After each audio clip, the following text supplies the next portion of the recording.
Okay, good morning, everybody. My name is Rachel Dunham, and I am the Community Engagement Coordinator with the Xerces Society. Today we have Rich Hatfield, who is our Senior Endangered Species Conservation Biologist and Bumble Bee Conservation Lead, as well as Katie Lamke, who is our Bumble Bee Conservation Specialist. We'll be talking to you all today about bumblebees. So we hope you're all in the right place. A few housekeeping tips and tricks I wanted to talk to you quickly about. If you hover at the bottom of your screen, you should see a Q&A. If you click on that, feel free to ask questions. We will be having questions in between their presentations as well as at the end. So feel free to ask any questions you may have. We're also going to have polling during the presentation, and that will just be different questions that they'll have for you, and you'll see that screen pop up, but we ask that you participate in that. We also have closed caption today. At the bottom of your screen, you will see it as an option to show either the full transcript or just subtitles. This is new for us and a new service, so we would appreciate any feedback you have on closed captioning. At the very end of the presentation, an evaluation will pop up as you leave this webinar. And if you just don't mind taking a few minutes to fill out that evaluation, that will help us to ensure that we provide high quality webinars now and in the future. So we will go ahead and get started with Katie this morning. Thank you again for joining us, and let us know if you have any questions. Thank you, Katie. Great, thanks, Rachel. So Rich and I are going to be presenting on bumblebees today, the charismatic megafauna of the backyard safari. And before we jump into that, I want to tell you a little bit about the Xerces Society. So we are a nonprofit science-based organization that works to conserve invertebrates, as well as the habitat that supports them.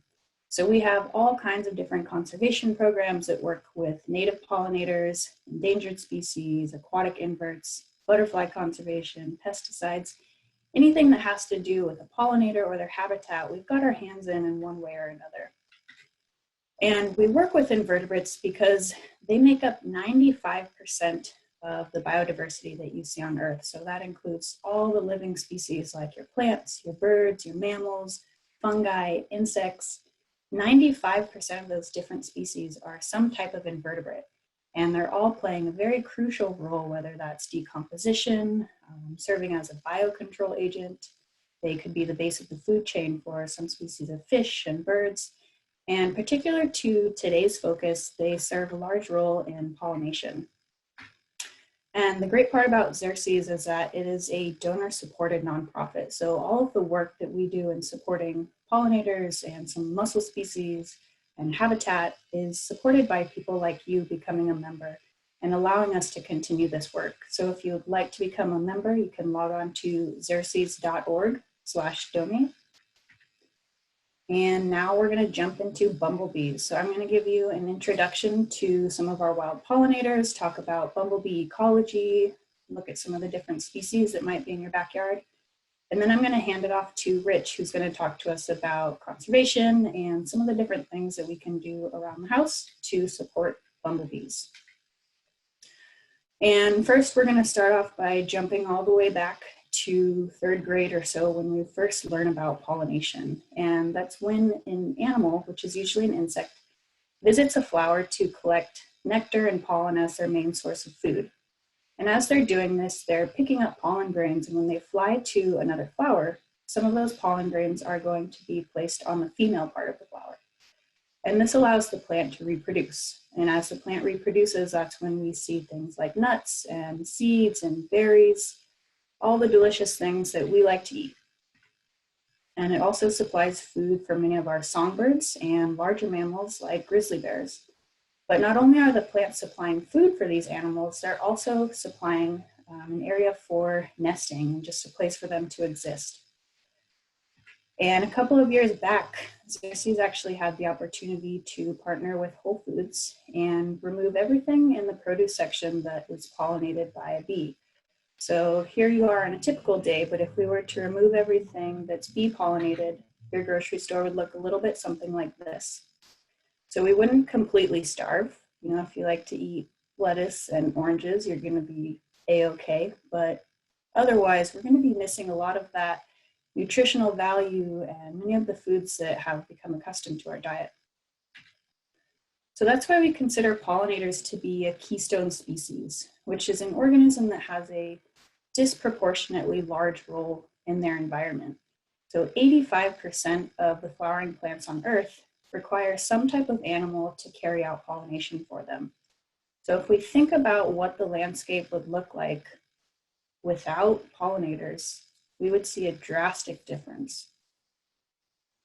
And while there are many types of pollinators like bees and bats and birds and butterflies and flies, the bees are the most efficient pollinators for a few different reasons. And one of those is that bees are the only insect to consume nectar and pollen from a larva all the way to its adult stage. So they're constantly visiting flowers to collect resources to feed on.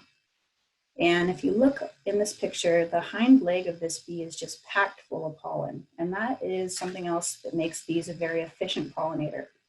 So here we have a bee, the sunflower bee, and if you look at her hind leg, she has this physical structure that's sort of like a very dense comb or a brush that allows her to just pack that leg full of pollen and fly back to her nest very efficiently. Some of our other bees have adapted different ways, such as the bumblebee, where instead of having a dense comb, they have what we call a corbicula, or a pollen basket, which is a hollowed out groove on the hind leg that they can just plop pollen into as they are foraging. So here's a bumblebee with an extremely full pollen basket. This is kind of like carrying all the groceries in on one trip, right? They're just gonna pack those hind legs full and fly back to the nest with all of that food. And something else that makes bees an efficient pollinator is that they exhibit what we call flower constancy.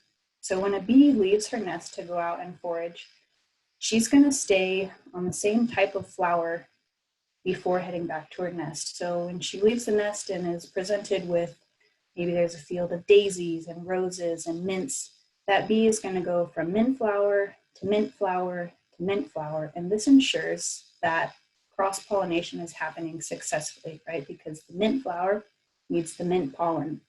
So this system that the bees and the flowers have worked out is very beneficial for both of them. But when most of us think of a bee, we all tend to think of a honeybee, right? Because they are an object of familiarity. They are an agricultural commodity. We've all heard about their declines.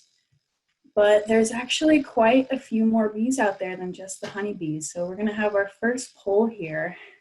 How many different species of bees do you think there are in North America, not including Mexico?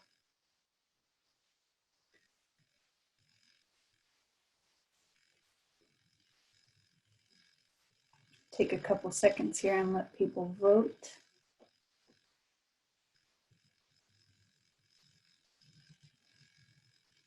And then there should be a follow-up question that some of you are seeing of how many of those species actually produce honey.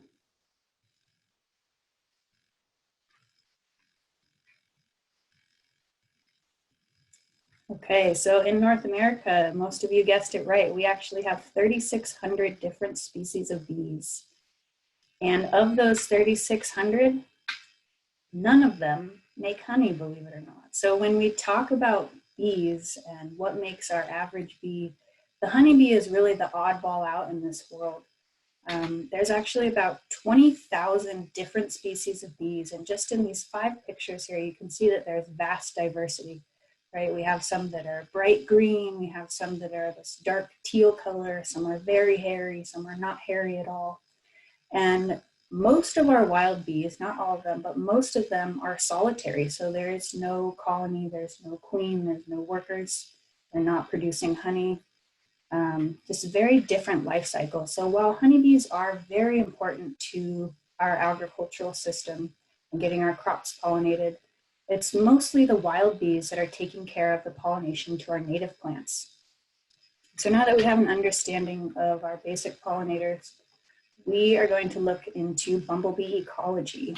And in North America, we have about 47 species. And these are social bees. So they have an annual colony, meaning it's only going to be on the landscape for 1 year. And these nests can peak at about 25 to more than 500 workers in the midsummer. Many times you'll find these nests in some sort of messy area, whether that's in abandoned mouse burrow or under a dense pile of vegetation or some blackberries, rock walls. They really like these messy areas that's insulated for them. And when we look at the life cycle, here we have an image depicting the entire life cycle throughout the season. So it starts down in the bottom left where we have the queen bee emerging in the spring. So she's been underground hibernating all winter long, and she's going to leave that little hole and start flying around and looking for a good nesting location. So again, she's looking for somewhere messy where she can start to build up her colony. And once she finds that area, she's going to collect some nectar and pollen and start laying eggs. A couple weeks later, you're going to see workers emerge. And once the colony has enough workers, then the queen is simply going to stay in the nest and lay eggs, while the workers are going to take over the foraging duties. So then all throughout summer, the bees, that's their peak active season. So the colony is going to really grow pretty large here. And again, can be anywhere from 25 to more than 500 workers. And the worker bees are going to take over foraging. They're going to be defending the nest. They're going to be taking care of the queen. And then in late summer, you're going to see male bees produced as well as new queens. And these two are going to leave the nest and they're going to mate outside of the nest. After mating, the males will die off. So really the only role that males have in a bumblebee colony is carrying out the mating process. And towards the fall, the foundress queen is also going to die off, as well as the workers, because again, bumblebees are an annual colony. So then the only thing that's left on the landscape is that newly mated queen. And she's going to spend the rest of her time foraging for whatever late blooming flowers are still on the landscape. And then she's going to fly around and find a good space to hibernate underground again. So come the following spring, she's going to start that all over.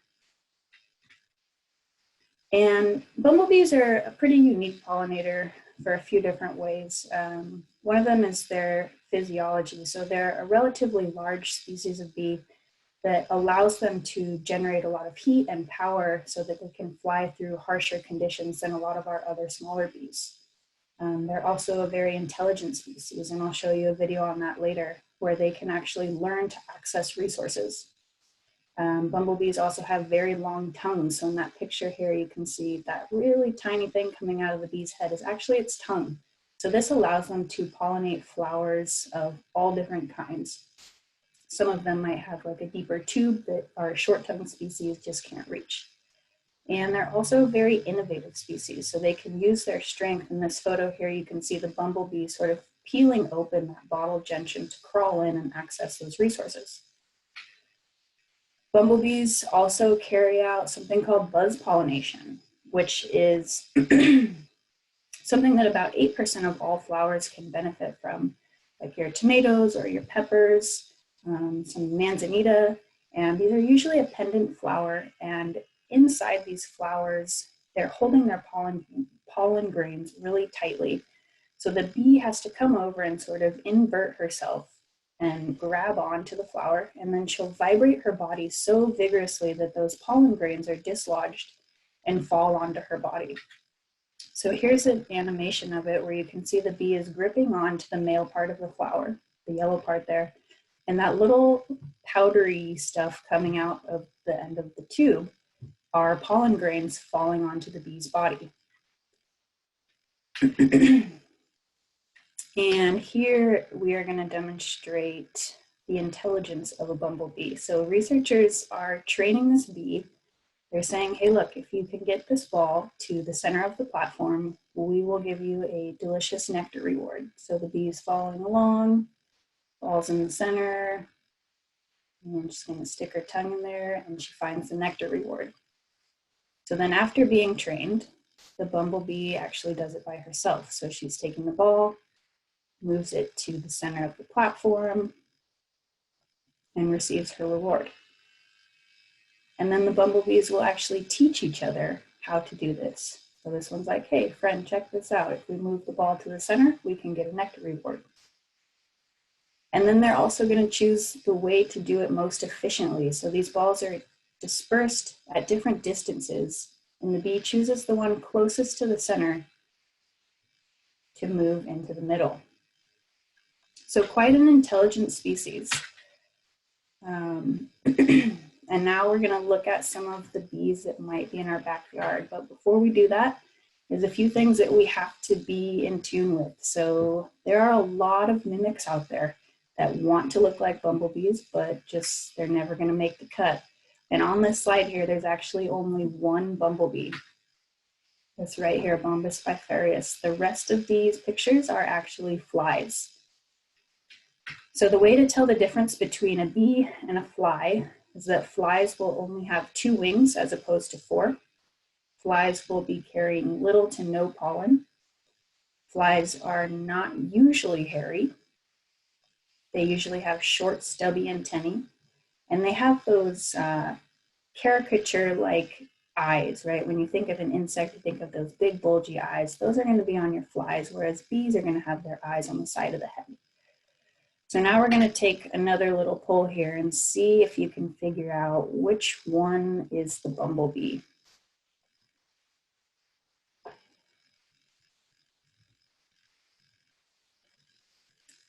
If the poll comes up. There it is. Yeah, so take a few seconds, see if you can figure out which one is the bumblebee.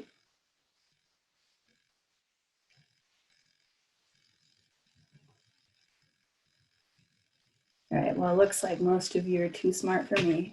This is the bumblebee, and the very easy way to tell that is because it has pollen on its hind leg and very large antennae. Another one you want to be aware of are carpenter bees that look very visually similar to a bumblebee, except these ones will have a shiny abdomen instead of having hairs on their abdomen. Carpenter bees also have hair on their back leg, that thick brush instead of a hollowed out pollen basket. Male carpenter bees will have yellow on the face, so instead of having hairs, it's more so like they're wearing a mask. And as the name alludes to, carpenter bees will nest in hardwood instead of having a colony.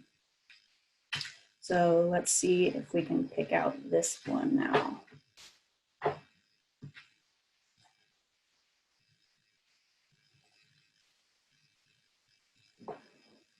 See if we can select which one is the bumblebee.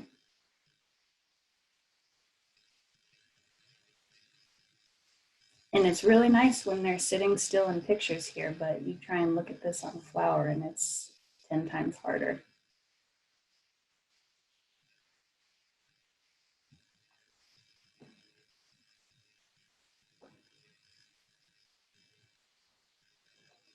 All right, so everyone guessed that correctly again. So B is the bumblebee. Again, we can tell because of the hairy abdomen.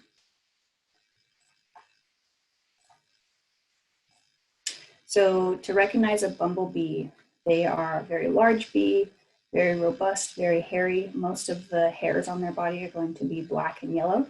Sometimes they can have orange or brown or red, and they're all going to have that pollen basket on their hind leg.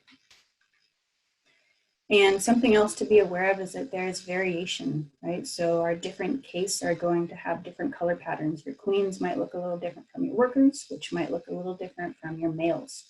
And the size can be different, and they're going to be active at different times of the season. But when most of us are going to be observing a bumblebee, it's going to be a worker, because those are the most abundant that we see out on the landscape during the summer.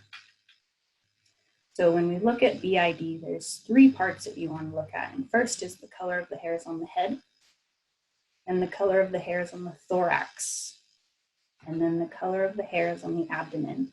And the abdomen is split up into 6 different sections that we call tergites. So tergite 1 is at the top of the abdomen, and tergite 6 is at the bottom of the abdomen.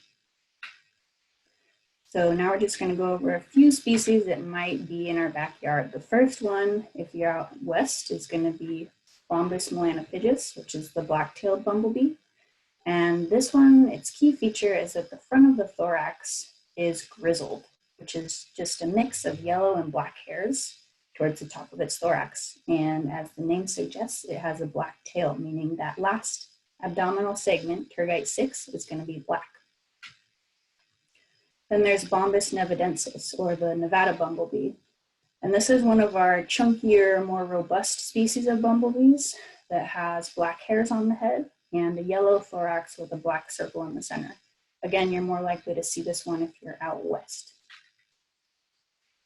And Bombus morrisoni, or the Morrison bumblebee, is a species of conservation concern, meaning we're aware that the population is in decline. This one is known for having a all yellow thorax, and the first 2 segments are yellow on its abdomen. And Bombus occidentalis, another species of conservation concern out west. This one is known for having yellow at the front of its thorax, and it has some sort of white or gray hairs on its 5th abdominal segment. And a more widespread species throughout the US is Bombus griseocollis, or the brown-belted bumblebee. This one is known for having a brown or yellow crescent shape on its 2nd tergite. And some of our bumblebees can have different hair lengths, so they have long hairs. This one has very short, even hairs. Kind of looks like it just had a fresh buzz cut, if you will. Then we have Bombus bimaculatus, or the 2-spotted bumblebee. And this one has a yellow W shape on T2. And where I am in Nebraska, this is one of our first emerging species. So if you've been seeing queens flying around, it's a good chance that it's been one of these. And we have Bombus fervidus, or the yellow bumblebee, which is pretty much all yellow, but it's got black hairs on the head and a very narrow black band on its thorax. Bombus pensylvanicus, or the American bumblebee, has black hairs on the top of its head and yellow hairs towards the front of its thorax. And this one, its 1st abdominal segment can either be all yellow or just half yellow. And the last one that we're going to look at is Bombus fraternus, or the Southern Plains bumblebee. And the key feature for this one is that it has yellow hairs on T1 and T2 that are very flat against the abdomen. It almost looks like they've been greased back. This is another species of conservation concern that you'll see if you're out east. And so while we do rely on these color patterns, they are not always the most reliable. So this illustration here is just the color variation for one species. So you can see the difference between the species when it's in a mountainous region versus when it's in the coast. Some of them have white and orange, where some are just going to be black and yellow. So it's just good to be aware that the color patterns can vary within a single species, and this is more common with our male bees that tend to look a little bit different from females. And so depending on where you are in the United States, if you want to dive in a little bit further with bumblebee species, you can look up a few different guides for bumblebees of the Eastern United States, Western United States. There's a really nice book in the center there, the Identification Guide to Bumblebees of North America. And then there's also an app and a website that you can submit your photos to, and an expert can identify those species, called Bumblebee Watch. And now I'm going to pass it over to Rich. Thanks, Katie. That was awesome. Appreciate you doing that and giving a great introduction. There's a couple open questions here. I addressed most of them, I think. There's one that's asking you what your favorite pollinator is, though, and I didn't know the answer, so I didn't answer. But I'm sure that you could give a good answer for that. You're muted. I said, I think I can handle that one.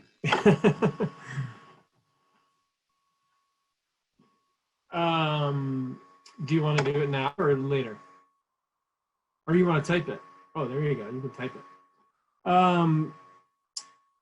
So great. I'm going to jump in and we'll go forward. There is another open question here about how honeybees impact native bee populations. And I'm going to save that for the end of the presentation because I'm going to go through the conservation material right now, which will cover this in brief, and hopefully we'll have some time at the end to discuss. But we are running a little short on time, so I just want to make sure that we can get through all the material we have. So again, thanks, Katie. That was great. And my name is Rich Hatfield. I'm a senior conservation biologist. I work at Xerces. I'm based in the Portland office and pretty much worked full-time on bumblebee conservation across North America. And I'm going to talk to you today about the conservation status of bumblebees, why that status exists, or why some species are in trouble, or why we think they are, and most importantly, what Xerces is doing about it, and then also what you could do about it at home or at work, depending on how it is that you interact with the world or how you manage land. And the bumblebee conservation story really begins in the mid-1990s. At that time, there was a gentleman by the name of Robin Thorpe, and he was doing some research in the Western United States, in Southern Oregon and in Northern California, looking at sites that had these two species in them, the Western bumblebee and Franklin's bumblebee. And over the course of about 2 or 3 years in the mid-1990s, those species completely disappeared from his field sites. At that time, he became really concerned about what was happening and sort of raised the red flag and said, hey, we're noticing some major declines of bumblebees in the Western United States. Can we see what else is going on? And sure enough, in the Eastern United States, we were seeing parallel declines in the yellow-banded bumblebee and the rusty-patched bumblebee. And so at that time, it really became apparent that there was some serious bumblebee conservation issues ongoing. And over the course of the next decade or so, the Xerces Society partnered with a bunch of conservation scientists, bumblebee scientists all over the globe to form the Bumblebee Specialist Group. And this is part of the IUCN, or the International Union for the Conservation of Nature, which is an international organization whose role is to assess the extinction risk of all taxa. And the Bumblebee Specialist Group role is to assess the extinction risk of bumblebees. And every region that you see here that's colored has native bumblebee species. To date, we have assessed all of the bumblebees in North America, Mesoamerica, and South America, and those red list assessments are available on the IUCN Red List website. I'm only going to give you a brief overview of what we found in North America, but here in North America, we found that around 1/4 of our species were facing some degree of extinction risk. We had 4 of them that were critically endangered, 2 of them that were endangered, 5 that are vulnerable, and 1 that is near threatened. And that means that sort of 2/3 of these species are doing okay compared to their historic status. And we had 5 species that we just didn't have enough information to do an extinction risk analysis. And these were species normally that live way up in the Arctic, or they're species whose ranges continue into Asia and Europe. And we didn't have enough sort of global distribution information to do the analysis for those species. But in the Western United States, the list of species is around 8 that are on that list. And this includes sort of, if we look at this list from most imperiled to least imperiled, we have Franklin's bumblebee at the top, which actually is an endangered species, or it's a proposed endangered species in the United States. It hasn't actually been seen since 2006. Suckley's cuckoo bumblebee, the crotch bumblebee or Crotch's bumblebee, the obscure bumblebee, Morrison's bumblebee, the Western bumblebee, the American bumblebee, and the California or the yellow bumblebee. Some of these species are also in the Eastern United States, but there's 7 species that cover sort of the Eastern United States, including the rusty-patched bumblebee, which is also an endangered species, and it was listed a few years ago. Suckley's cuckoo bumblebee is a cross-continental species, so it's also found in the Eastern United States. The variable cuckoo bumblebee is also critically endangered. The Southern Plains bumblebee that Katie introduced you to, the yellow bumblebee or the California bumblebee is again a cross-continental species, the American bumblebee, and then the yellow-banded bumblebee. So these are the species in North America that are facing some degree of extinction risk. I want to just briefly introduce you to the rusty-patched bumblebee because it is listed as an endangered species and can be present in quite a few areas. In actually the early 2010s, the Xerces Society partnered with some scientists to petition this species to be listed as an endangered species. In 2017, the Fish and Wildlife Service finished their formal review of that petition, and they agreed that this species deserved federal protection. And that has some implications for conservation. Most notably, the Fish and Wildlife Service could designate critical habitat, which would provide protections in areas where the species lives or that are great habitat or could be great habitat. It also provides protection for adverse effects on federal activities, especially on federal lands. And then because the Fish and Wildlife Service has to develop a recovery plan that's in a draft stage right now, this will provide conservation dollars and resources to help this species go towards the recovery targets that have been established by the agency. And also quite importantly, especially if you're someone that's doing research on bumblebees or you're just curious about them and trying to identify them, is because this is an endangered species, there are restrictions on what's called take. And take is really any harassing or grabbing or really doing anything with this bee other than letting it be sort of its own. So you really want to be careful and know how to identify this species, and so that you're not harassing it when you're out doing your research or when you're just out taking photos. You want to be really careful. But despite all that, the most important thing you can do is if you find one of these species, is to let the Fish and Wildlife Service know. So this is what a rusty patch bumblebee looks like. This is a male. But you can see here on T2, it has a red section that's completely surrounded by yellow hairs. And this is its historic range. You can see up here in the upper left, these figures are from bumblebees of North America. And you can see that it has quite a long life cycle as well. Queens emerge in mid-March and colonies are active through November. So this is a very long life cycle and it's out a very long time. One of the other things that's important to recognize with this species is that the queen looks very different than the workers. And so the queen actually does not have that red patch in the middle of it. But she does have a short round face, and she has a black vertex, or the top of the head has black hairs. And this is also a very early emerging species. And the hairs on its body are short and even, which is different than some of the lookalike species. So those are just some identification tips to think about with that endangered species. So those are sort of the list of species that we know are, in trouble in North America, and we're trying to pay particular attention to them. And so the question then is why? Why are some of these species, undergoing declines while other ones are doing just fine, which is a really interesting conservation dilemma. Unfortunately, we don't have any sort of smoking gun or single answer for why this is happening. If you look at the landscape in North America and frankly across the globe, it creates difficult conditions for almost any animal to thrive, but especially with bumblebees who have really unique genetics, along with all other members of the Hymenoptera, that make them uniquely susceptible to small populations. When you combine that unique genetic makeup with pesticides and the declining food supply and diseases that we're throwing at them, it's a very difficult landscape, for bumblebees to thrive. And I'm going to go through each one of these threats in real brief here. So, what we've done in North America is we've taken these grasslands and prairies that once provided flowering resources from early spring through fall, that 16-week long breeding period that bumblebees often need to go from a single queen to the newly emerged queens and males. And we've converted those to agricultural lands. And those agricultural lands, they may provide flowering resources, but those flowering resources are only around for a couple of weeks instead of 16 weeks. And it certainly isn't a long enough period to sustain a bumblebee population or to allow them to reproduce. And that's created some negative effects.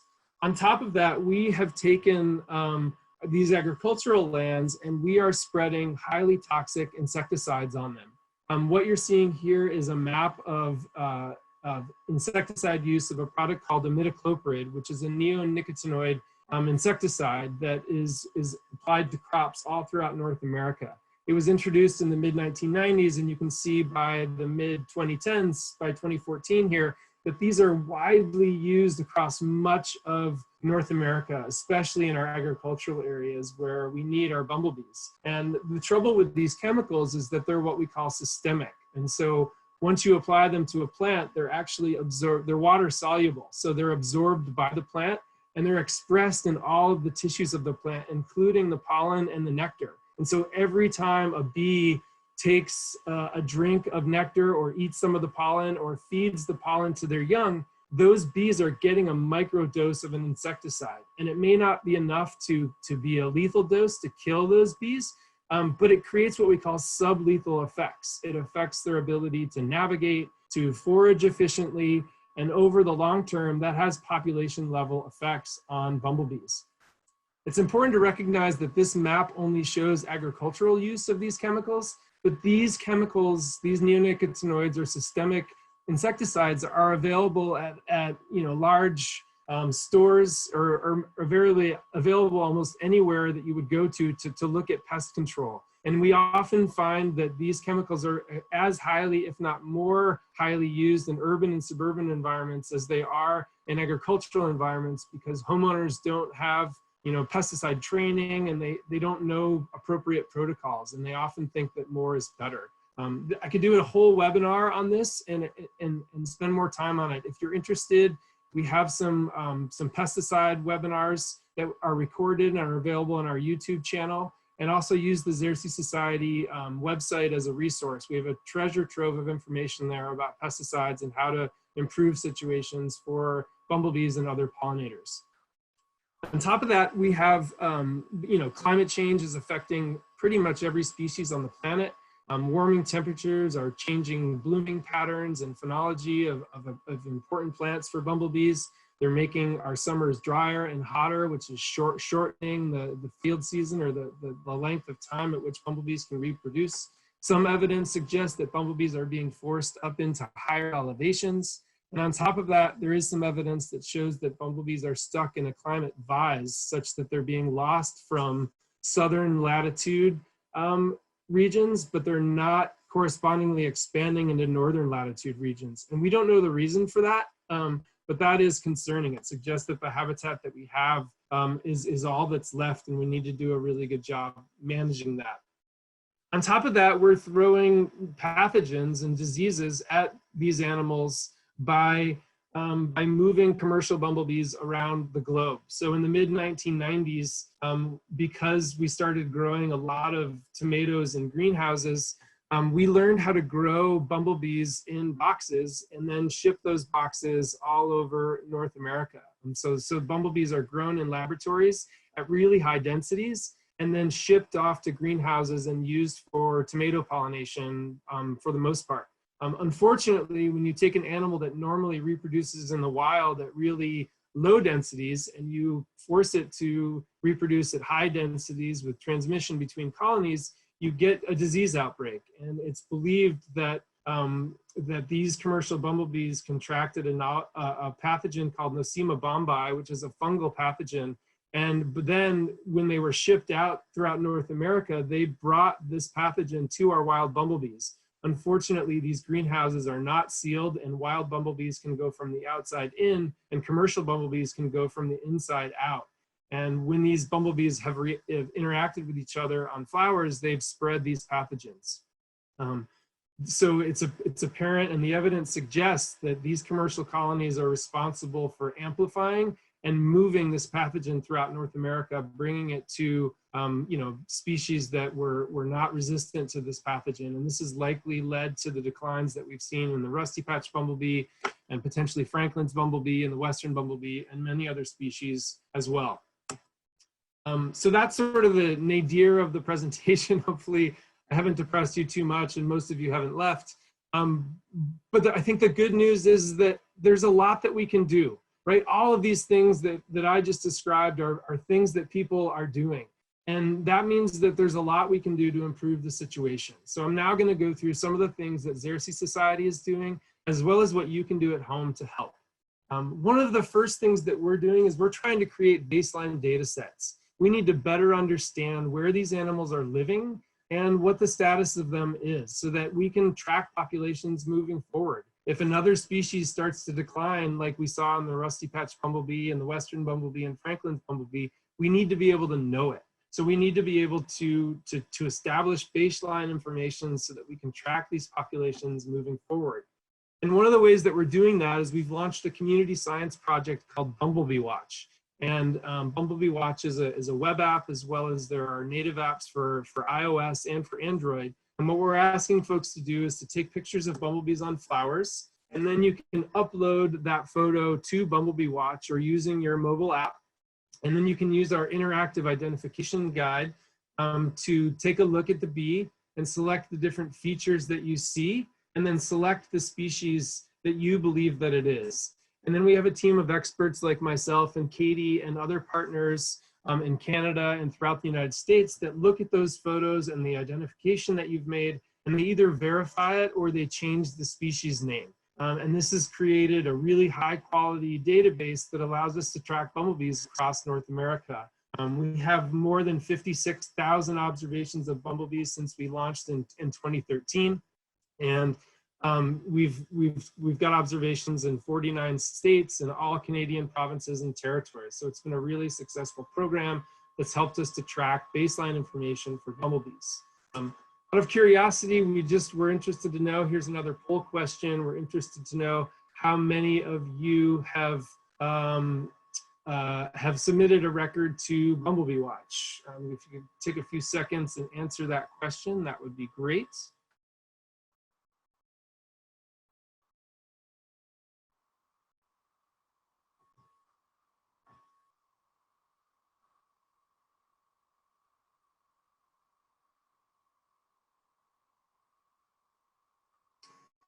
All right, well, it looks like some of you have, around a fifth of you have, and a fifth of you have not, which is great. If you have not, this is a great opportunity for you to contribute to conservation science in a real meaningful way. So get out there and take some photos of bumblebees. We've also created a more focused effort here at Xerces in a couple of different regions. So we've launched the Pacific Northwest Bumblebee Atlas, as well as the Nebraska Bumblebee Atlas. And these are areas where we've taken Oregon, Washington, Idaho, and Nebraska, and we've broken them up into equal area grid cells. And we're encouraging people to go out and follow a standardized, repeatable protocol to gather information about bumblebees. There's the websites there if you want to check out, if you live in those regions and you want to check out more information about what those projects are. We focus a lot on creating habitat. And so a few years ago, I and my colleagues at Xerces wrote this book called Conserving Bumblebees, which goes through the threats and talks about land management for bumblebees. And we've distributed this to thousands of land managers throughout North America. I'm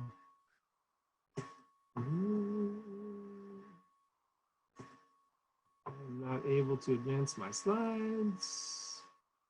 Okay, there we go. So the bulk of this book talks about creating habitat. So in habitat really means 4 different things for bumblebees, or when it's boiled down, we can create 4 different issues. So we need to put food on the landscape for bumblebees.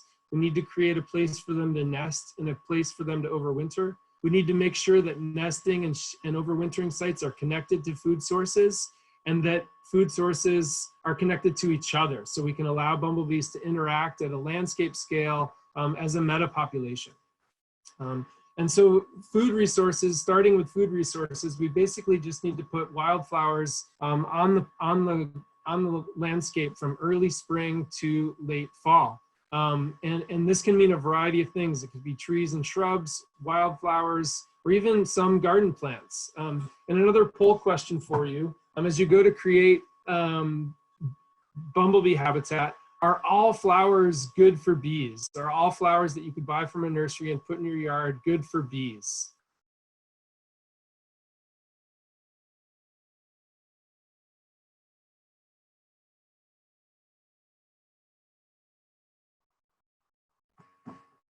Excellent. It looks like most of you are aware that there are a lot of species of flowers out there that are not good for bees. So you need to be really, if you're creating habitat, it's really important to make sure that you are out there selecting plants that actually are functional, that have pollen and nectar in them. There are many flowering plants that have been bred and selected purely for the way that they look. So this creates a lot of double-petaled varieties and plants that actually don't have pollen and nectar in them.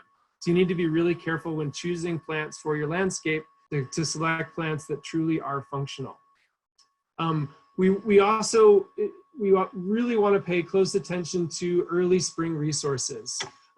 So there's some good evidence that suggests that when bumblebees have a lot of resources in the early spring, it creates this pulse of activity that allows the colony to springboard and makes them more successful in terms of creating queens later on. We also want to make sure that we're putting a lot of flowering resources out in the fall. Flowering resources in the fall allow, like goldenrod and other species, will allow bumblebees to find a place to mate, and then also allow mated queens to get the flowering resources they need to build up fat reserves so that they can make it through the winter time.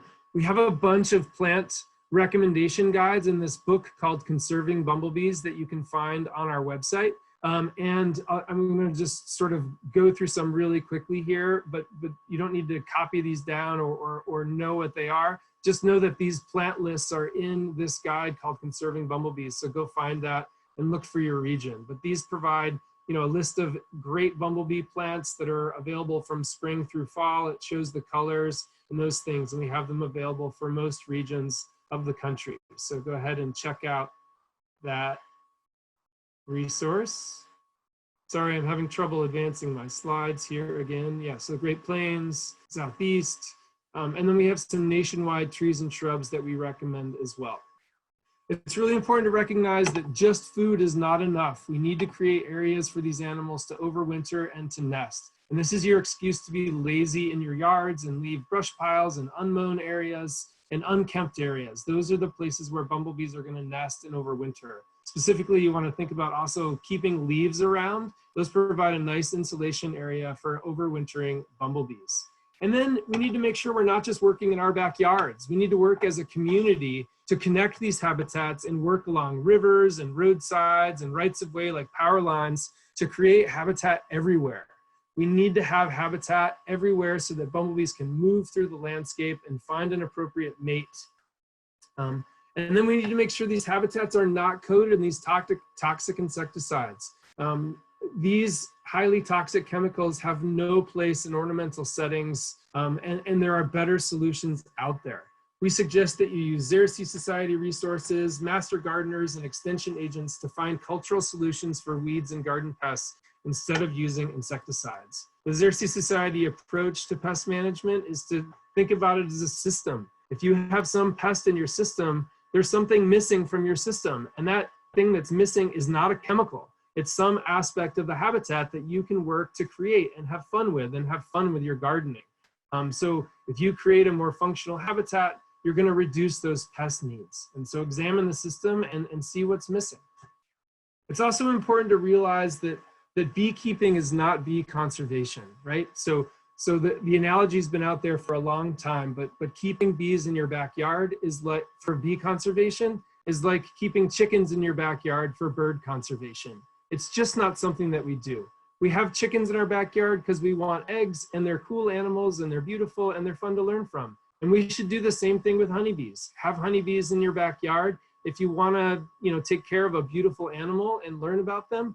And if you want honey, but it's not conservation. So please recognize that these animals actually do compete with native bees. They have been known to transmit diseases to our native bees.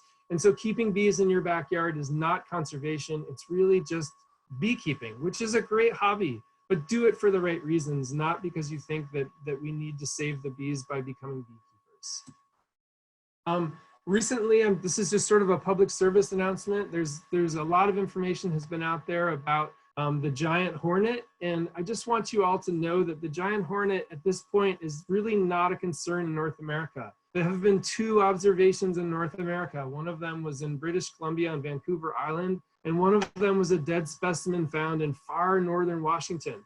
There have been none of these animals seen in 2020, and there's some extensive looking going out there, which is why all this media has come about, because we don't want it to get established. But at this point, there's no real threat of that happening. We've also been hearing reports that people are killing bumblebees thinking that they are these giant hornets. So just some public service announcement here and some slides. These giant hornets look much different than bumblebees. Bumblebees are hairy. These giant hornets don't have hairs on them. and look at the size difference. It's just tremendous. These animals are close to 2 inches long, and bumblebees, can be maybe an inch or so. So please don't kill bumblebees, thinking that they're these giant hornets. And then here's a view of the side here. So again, you can see, huge legs for carrying pollen, these skinny, what we call chicken legs. So please don't kill bumblebees thinking that they're giant hornets. Just want to remind you, there's a ton of resources. We have books that help you to create habitat. We have a lot of fact sheets, brochures, and guidelines that you can download from xerces.org. And we also hope that you'll join us and connect with us on our social media channels. We have a Facebook page, we have a Twitter account, and an Instagram account, and a YouTube channel where you can see this webinar later, as well as a bunch of other webinars that we have delivered and have been recorded. And thanks so much for your time today. I hope we still have a couple of minutes for questions, but I haven't really been paying attention to that. So Katie, do you want to? Yeah, Rich, do you want to touch on iNaturalist and Bumblebee Watch, how they're similar, if there's plans to merge the data? Yeah, so one of the reasons we launched Bumblebee Watch, even though iNaturalist was out there, was because of the way that the species are verified on iNaturalist. So on iNaturalist, almost anybody can go in there and verify the bumblebee species. And when we were trying to look at those data back in 2012 and 2011, there were a lot of misidentified bumblebees that were considered museum quality. And so we wanted to launch a database that was expert curated so that it was only experts that were verifying species.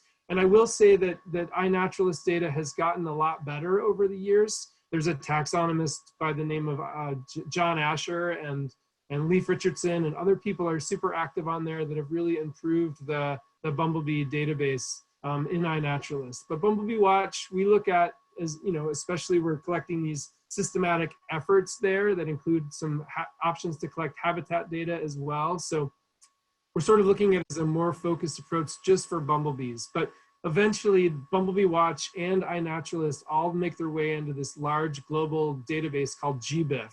And so the data will eventually be merged. So they're different but similar and have different approaches and different needs. iNaturalist is a great platform and has a great app and is very user-friendly. But I think Bumblebee Watch does too. It's just more focused only on bumblebees as opposed to all taxa.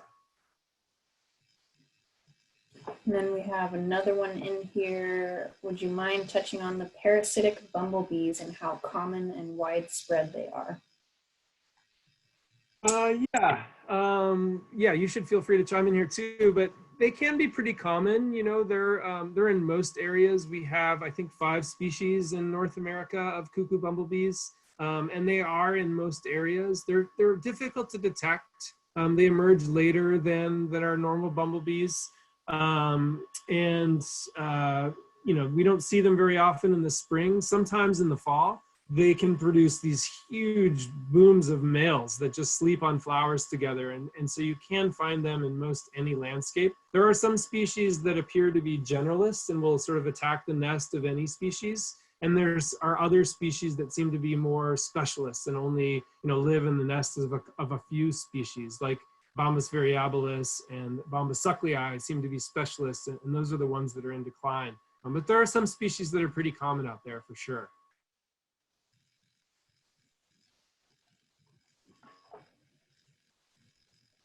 Got a lot of questions in here. There are a lot of questions in here. One on flower constancy. We'll try to take this list of questions and we'll try to answer some of them offline and maybe post it to our website and address some of these questions if there are some that we can boil down and sort of synthesize some questions. I see some questions like specifically for me or specifically for Katie in here too as well. And you feel free to send us an email if you have a specific question. The best way to reach both of us is to just send an email to bumblebees, all one word, no spaces, @xerces.org. That will get to both Katie and I, and then we could address that specific question, if appropriate. I can't promise you that we're going to answer every question that comes to us, but if there's some specific question that you have for us, I just saw a question from a park ranger and other things. Feel free to send those, and we'll try to respond to those to the best of our capacity. I don't know where we are time-wise. Oh, we're just short of 11 here. We're doing great.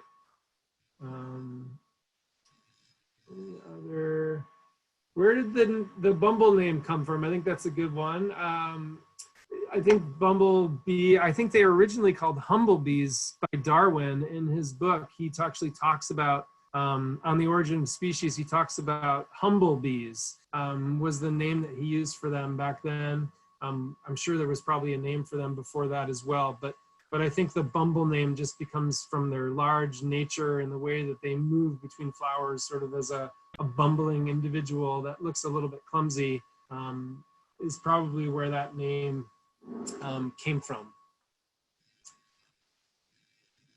There is a yellow-faced bumblebee in the West. In fact, there are about 4 different look-alike species of them. If you're interested in getting some more information, both Katie and I are teaching longer workshops that are specifically related to our Atlas projects, but in the next couple of weeks, we're teaching workshops that will include a lot more identification information. And so if you're interested in learning more about the species of the Pacific Northwest, I'm teaching a workshop on Saturday. And Katie, can you remind us the dates of the workshops you're doing for Nebraska? Yeah, May 26th and May 28th, 2 evenings next week. If you're interested in more deeper dive into bumblebee conservation or ID, please feel free to check out those workshops, even if you're not in those areas. If you're not going to participate in the Atlas, that'll be one section of it, but we will talk quite a bit more about how to identify bumblebees and about their conservation and ecology during those workshops. So feel free to join in, or if you want a deeper dive.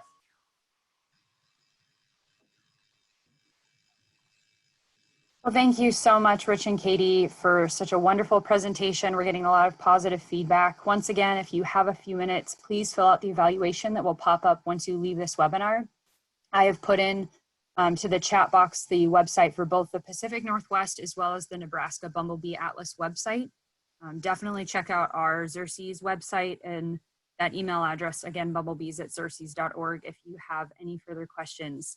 Thank you so much for joining us today. We hope you all have a wonderful time. And thank you so much, Rich and Katie, again, for such a great presentation. You're welcome. Thanks for joining us, everybody. Thank you.